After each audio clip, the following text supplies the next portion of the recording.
అర్జున విషాదయోగము భాగము 4. ఇప్పటి వరకు పాండవ పక్షంలోని శూరవీరులను వివరించిన దుర్యోధనుడు ఇప్పుడు తన సైన్యంలో ఉన్న ముఖ్యమైన యోధులను గురువైన ద్రోణాచార్యునికి ఇలా తెలియజేస్తాడు. శ్లోకము 7. అస్మాకం తు విశిష్టాయే తాన్ నిబంధ ద్విజోత్తమ నాయకాః మమ సైన్యస్య సన్నార్థం తాన్ బ్రవీమితే. తాత్పర్యం: ఓ బ్రాహ్మణ శ్రేష్ఠ, ఇప్పుడు మన పక్షంలో ఉన్న ప్రముఖ సేనాధిపతుల పేర్లను జ్ఞాపకార్థంగా మీకు చెబుతున్నాను. శ్లోకము 8. భవాన్ భీష్మశ్చ కర్ణశ్చ కృపశ్చ సమితింజయః అశ్వత్థామ వికర్ణశ్చ సోమదత్తిస్తథైవ చ.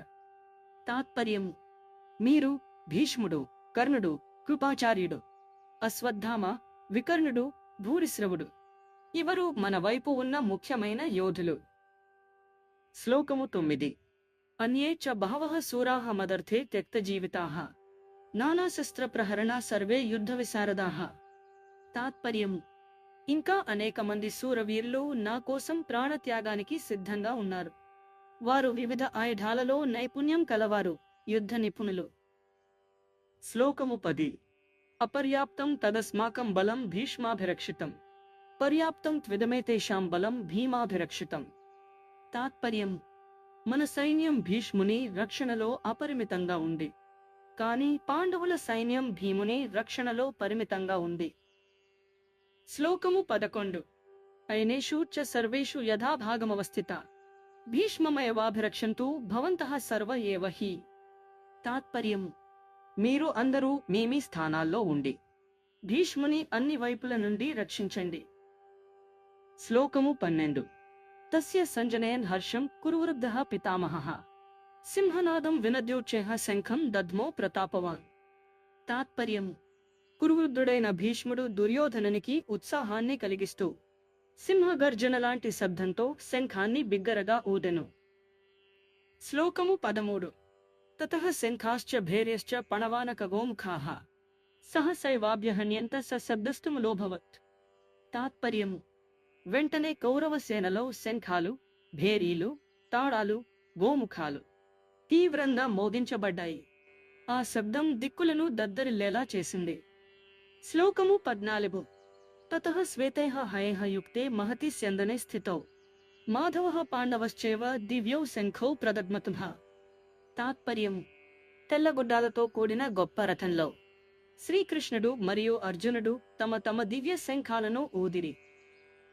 శ్లోకము 15. పాంచజన్యం హృషికేశః దేవదత్తం ధనంజయః ఔంద్రం దద్మో మహాశంఖం భీమకర్మ వృకోదరః. తాత్పర్యం: శ్రీకృష్ణుడు పాంచజన్యాన్ని, అర్జునుడు దేవదత్తాన్ని, భయంకర వీరుడు భీముడు పౌండ్రం అనే మహాశంఖాన్ని ఊదెను. శ్లోకము 16.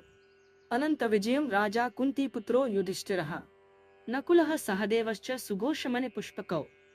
తాత్పర్యం: యుధిష్ఠిరుడు అనంత విజయాన్ని, నకులుడు సుఘోషాన్ని, సహదేవుడు మణిపుష్పకాన్ని ఊదిరి. శ్లోకములు 17, 18. కాశ్యశ్చ పరమేశ్వాసః శిఖండీ చ మహారథః ధృష్టద్యుమ్నో విరాటశ్చ సాత్యకిశ్చాపరాజిత ద్రుపదో ద్రౌపదేయాశ్చ సర్వసః పృథివీపతే సౌభద్రశ్చ మహాబాహుః శంఖాన్ దద్ముః పృథక్ పృథక్. తాత్పర్యం: కాశీరాజు, శిఖండి, ధృష్టద్యుమ్నుడు, విరాటుడు, అపరాజితుడైన సాత్యకి, ద్రుపదుడు, ద్రౌపదేయులు, అభిమన్యుడు వీరు తమ తమ శంఖాలను ఊదిరి. శ్లోకము 19. సఘోషో ధార్తరాష్ట్రాణం హృదయాని వ్యదారయత్ నభశ్చ పృథివీం చేవ తుములో వ్యననాదయం. తాత్పర్యం: ఆ శంఖధ్వని భూమ్యాకాశాలను మారుమ్రోగించింది, కౌరవుల హృదయాలను చీల్చింది. అది ఘోరమైన ధ్వని. శ్లోకము 20. అథ వ్యవస్థితాన్ దృష్ట్వా ధార్తరాష్ట్రాన్ కపిధ్వజః ప్రవృత్తే శస్త్రసంపాతే ధనురుద్యమ్య పాండవః హృషికేశం తదా వాక్యం ఇదమాహ మహీపతే. తాత్పర్యం: రథంపై హనుమంతుడున్న అర్జునుడు, కపిధ్వజుడు ధనస్సు ఎత్తి శస్త్రసంపాతం మొదలయ్యే వేళ శ్రీకృష్ణునితో ఇలా అనేడు. ఈ ఘట్టం నుంచే భగవద్గీత ఉపదేశానికి ఆరంభం అవుతుంది. శాంతి కోసం యుద్ధం ఎందుకు? ధర్మ యుద్ధానికి అర్హత ఎలా? ఆత్మతత్వం ఏమిటి? ఈ ప్రశ్నలకు సమాధానం ఇక ప్రారంభం కానుంది.